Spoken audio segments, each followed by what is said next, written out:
And the same you nearly see in the face of people who say the right thing or have to put up a lie, because there's something in the eyes which you reveal what you are saying. I was recently, a month ago, I was in Bangladesh. Bangladesh is the country of the world which is most vulnerable to floodings and cyclones and a monsoonal regime. All right, stay there, Doctor. We've got to go to break. Come back and tell us about that. Okay. We have a top sea level expert. I don't know if you'd call it hydrologist. He just retired. He was the head of Paleogeophysics and Geodynamics department at Stockholm University. I guess he registers hydrology on a global scale. And he's exposing the criminals. A fraud as big as the Copenhagen global government takeover happened to our nation. A private group of banks paid off the government to give them the power to issue currency and credit. And now, 97 years later, the very same group of banking families are setting up a global tax on all human activity. We're talking to one of the world experts on sea levels, Dr. Nils-Axel Morner. He joins us from Sweden. He just got back from the Copenhagen Global Government event that is in deep trouble, thank God. But it doesn't matter. They're still implementing it at the local level. You were finishing up a story about a nation you visited. Go ahead. Yes, Bangladesh. That's a nation which is probably the most vulnerable to flooding disasters and cyclones, all in relation to the annual monsoonal changes.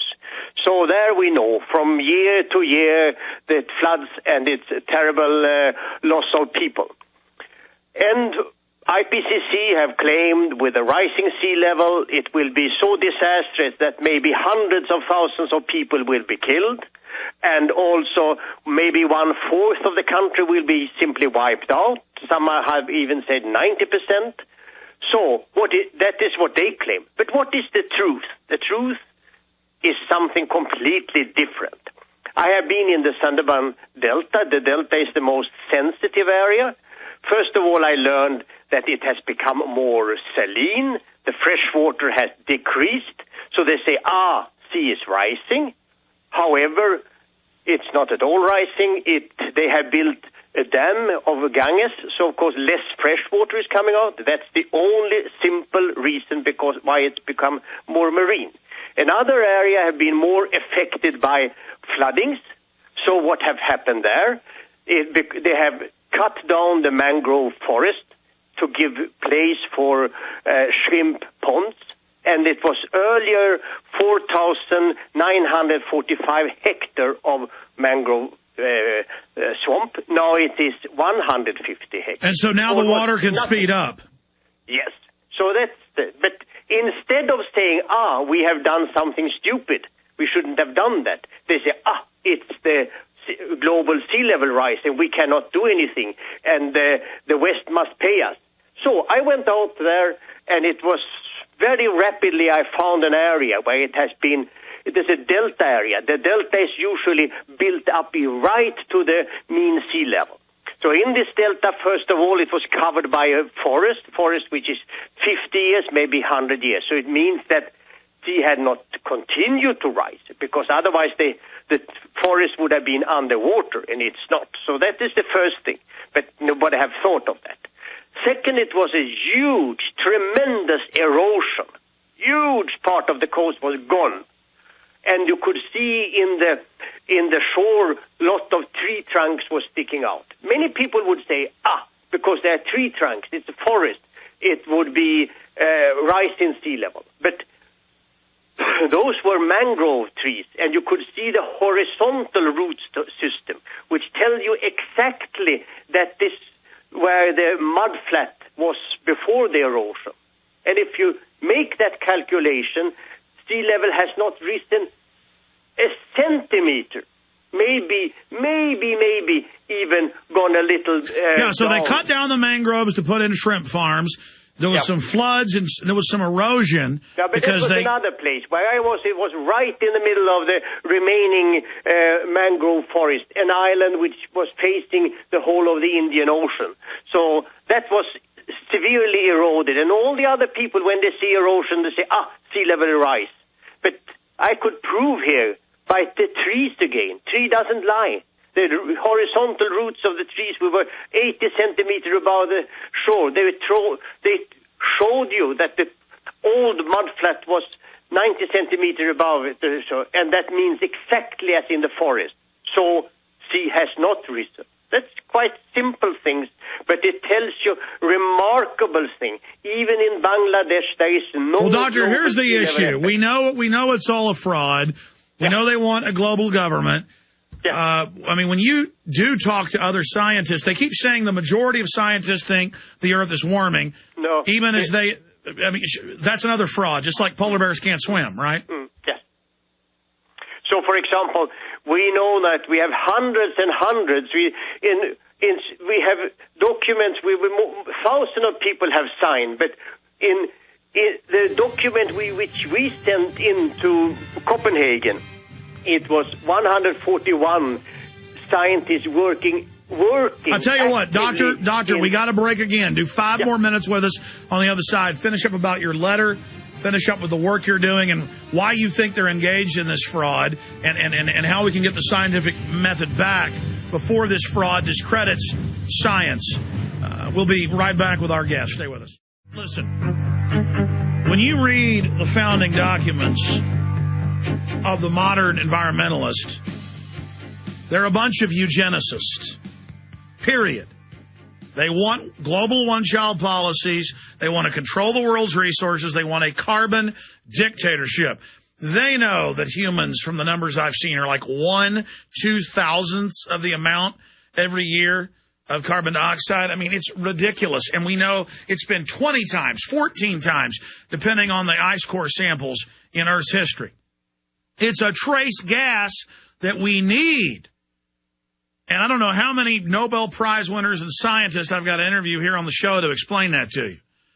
It's a sick joke by George Soros and the Rockefellers and the UN to put a tax on carbon dioxide. It's asinine. They know carbon dioxide rises after temperatures go up. They know the hockey stick's a fraud. They know that they're only showing you a small part of the graph. You pull back from the graph, there's the medieval warm period. There's the warm period 9,000 years ago during the Bronze Age. That's why humans were able to develop and beef up our numbers. The Ice Age is hard on life. Ice Ages are hard on polar bears. Their numbers go way down during the Ice Age. The archaeologists have proven that, and evidenced by the warming period the last 50 years, their numbers went up. Now their numbers may actually go down because it's getting cool again, just like Mars ice caps. We're getting smaller. Now they're getting bigger again the last 9 years because the sun, as one of the big drivers, has cooled off. It may get hotter, and it may get a lot hotter. It may get colder. We don't know. We're on a planet in deep space orbiting a sun. People may tell you that's a conspiracy theorist. We are on a planet. We do orbit a sun. Carbon dioxide is not poison. I promise you are on a planet, not Al Gore's delusional world. I promise you penguins can swim. They're the best aquatic swimming bird out there. I promise you polar bears hunt in the water. They're not all dying. It's all lies. We are on a planet. Polar bears can swim. They're not dying. Now, going back to close with Dr. Nils-Axel Morner. Doctor is a top expert on this in your field. Before he retired, the head of your university's 2 departments on this. Stockholm University, very prestigious there in Sweden. In closing, you've been giving us lots of scientific proof it's a fraud, but they don't care. In your research, why are these criminals engaged in systematic fraud? As the UN documents, not just ClimateGate last week, reveal, the UN is hiring them to engage in collectivist fraud. They want to rule the world. But from your research, doing battle with these criminals, why are they doing this? Just you said it, they want to control it. And the thing that the first IPCC report set the, so to say, the train on the tracks.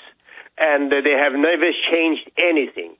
Though the more we study, the more wrong they are. And but they only make this. This is a lobbying product.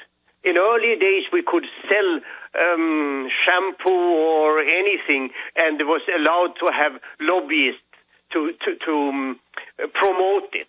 But in science, this has never been allowed.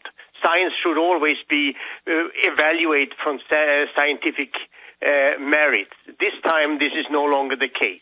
It has been totally left aside, and those lobbyists have been able to carry it all the way to the Copenhagen meeting. And that is surprising and it's remarkable, and it's something which all forces have to work against. I mean, there are too many scientists which knew far too well that this was not correct, but they choose to be silent because they didn't want to quarrel, they didn't want to take their time and so on, and they especially wanted to have their research grants going on.